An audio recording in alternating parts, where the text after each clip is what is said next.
Hi, this is Dr. C, and I'm here to talk to you about some of the common medical questions that I get in my clinic.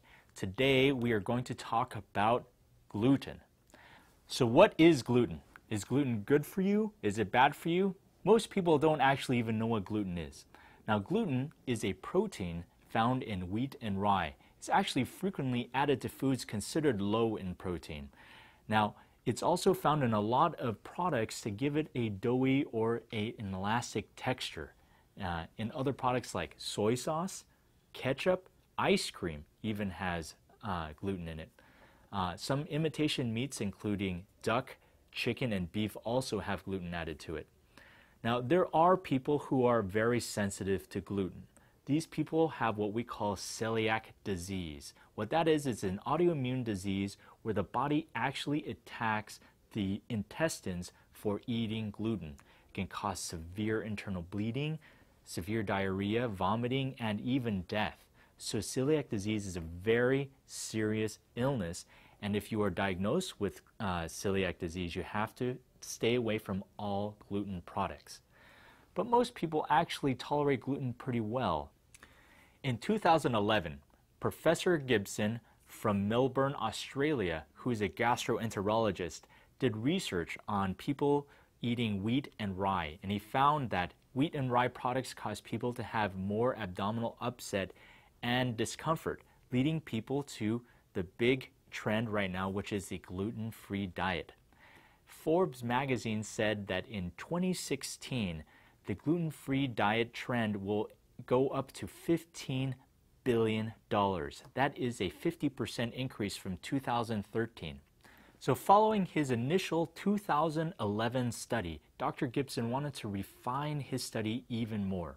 So he went back and he wanted to really find out how influential gluten is for this abdominal discomfort. He created 3 groups and he only invited people who said that they were gluten sensitive. So he separated them into 3 groups, one with high gluten, mild gluten, and no gluten in the groups. The one thing that he did different this time was that he removed other causes frequently found in abdominal upset, including lactose. He also removed different types of preservatives and highly processed sugars, frequently found with gluten products. What he found in his study, which was very interesting, gluten was not found to be linking to any cause of abdominal upset. In fact, people in the gluten-free and the high gluten groups reported same levels of abdominal upset. So what does that mean? Is gluten good for you? Is it bad for you? Right now, research is unable to explain why some people are sensitive to gluten or if it is even a possible cause for abdominal upset. What we do know is that no research is found to support a gluten-free diet. Now, if you're thinking about being gluten-free, you should know that there are a couple of things. A lot of gluten-free foods, like in the different types of breads and pastas out there, they actually replace the wheat and rye, the grains, with other grains that actually can cause you to gain weight even more.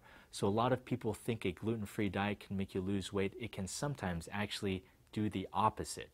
Number 2, gluten-free foods typically are more expensive, maybe even twice as expensive than regular foods. And number 3, you actually may be losing some valuable nutrients commonly found in foods with gluten compared to gluten-free foods. Right now, there's no research that supports a gluten-free diet as being more healthy than a diet with gluten, but it's up to you to make that decision for yourself. So what diet trends have you participated in or are interested in? Please leave them in the comments below. I'd like to know. Also, please like us or share us. Please come and see us at sunfit.com or sunrider.com. And this is Dr. C, and I'll see you next time.